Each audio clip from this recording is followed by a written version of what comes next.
Right, the Commission of Inquiry, they're taking that anticipated tea adjournment. Once again, back on the witness stand at the Madlanga Commission is Drushantha Ramsamy, the state attorney who worked with IDAC. And in fact, she's touched on a number of issues before this very last topic that they're about to go into, which related to the testimony of Advocate Peter Serunye, the Deputy Director of Public Prosecutions at IDAC. The first issue she spoke about was just giving clarity to this perception that was created that Ian Cameron was somehow involved in this plan to essentially trap Fani Masemola when he appeared before Parliament. You might remember the allegation was that there was some kind of concerted effort which was spearheaded by IDAC officials, including Advocate Andrea Johnson, to essentially trap Fani Masemola when he appeared before Parliament in a lie so that he could be ultimately charged with perjury. Drushantha Ramsamy now coming out to say that that was her inference. She's got no evidence to, in fact, back those claims. And in fact, she outwardly said, or explicitly said, that she didn't say that Cameron was part of that narrative. This is only the inference that she drew. She also then spoke about the Section 28 authorizations which were apparently issued, and gave context to the fact that when these were issued, and this has to do with the Mokwele matter, she was in fact on sick leave, which is raising all manner of questions around who gave the authorizations. Kenny Mapanga is our senior reporter who's been listening in to what's taking place at the Madlanga Commission of Inquiry and joins us now live from the Bridget Mabandla Justice College. And Kenny, perhaps we can pick up on these Section 28 authorizations. This is a document essentially from IDAC which paves the way for an investigation to take place, but the timelines here are very important.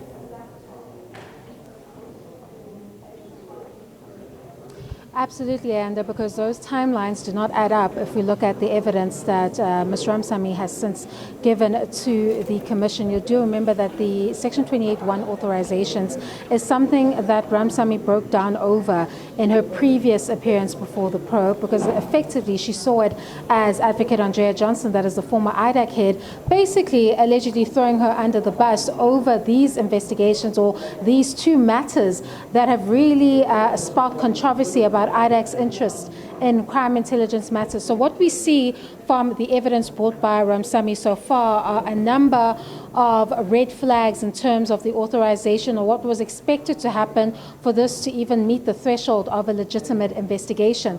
That is because you see that in the evidence, what we're dealing with in the main is the Mokwele matter, which is about the appointment of Brigadier General Mokwele within crime intelligence.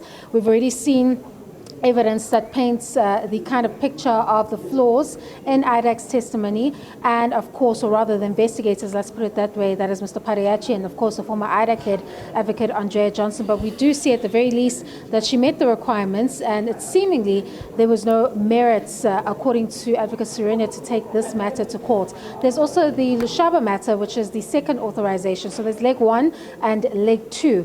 The Lushaba matter is also something that the DDPP expressed in his testimony is something that should not have met IDAC's mandate or should have been taken to court, because in his viewpoint, Lushaba was the victim, not the person that should have been charged in this particular housebreaking matter that also gained a lot of controversy for IDAC's handling into the South African Police Services and particularly crime intelligence matters. So what you're seeing in the evidence so far is a very important date of the 16th of July. If you go back into the evidence relating to these matters, you'll know that the arrest and the subsequent first court appearance were given effect to in June. So that means only a month later, if we look at it that way, there was an authorization, which means that these people were arrested and taken to court without a Section 28(1) authorization. And that already raises a number of red flags in terms of the credibility of this particular investigation or prosecution by IDAC into crime intelligence matters. And of course, it feeds yet again into that narrative that this was allegedly a malicious prosecution that was geared towards targeting those high-ranking generals by any means necessary, even if it meant the project manager then penning that Section 28(1) authorization, which we hear from Ramsamy, who has confirmed in her evidence that that is not the manner in which it must take place. It comes from the prosecutor to then the DDPP to give to the project manager to sort of work their magic and format the documents, but not really contribute to the drafting of it. And that's when it heads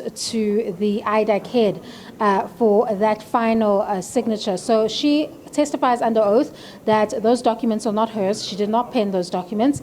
Already, that's the first red flag, but even worse, they come in July.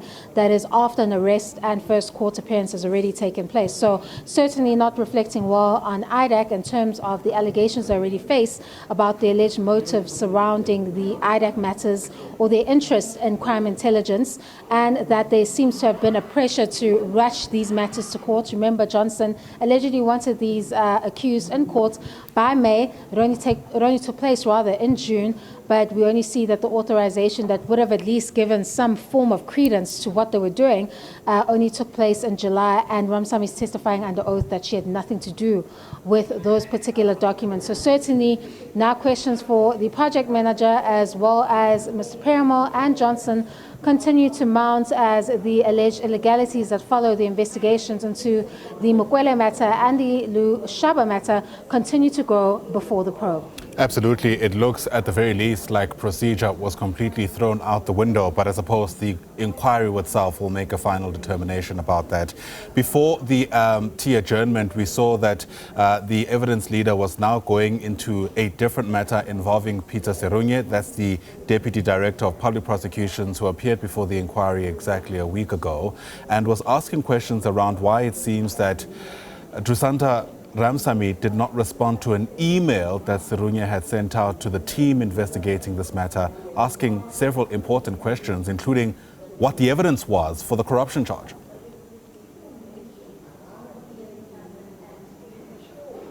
I think the evidence from Ramsamy, Ayanda, that you're referring to is when she said that there was a slight reprieve for her and the junior prosecutor, that is Ms. Tlatrayo, because they saw that Advocate Serunye was starting to take them seriously when he penned that document to the investigators, because it is Ramsamy's evidence that the investigators were simply not listening to their pleas about the irregularities, rather, that follow these particular investigations. That's when you saw the document that Serunye dealt with in quite great detail when he explained how there was no merits to the case and the fact that the matter shouldn't have been enrolled or engaged IDAC's mandate. He says that to address this, he started addressing matters on the record through email correspondence, which includes that document, where he started raising questions about the strength of the matter. We know the document was read in slightly a different manner as well, in the fact that it could have also been seen as something that was allegedly assisting the investigators to build a case.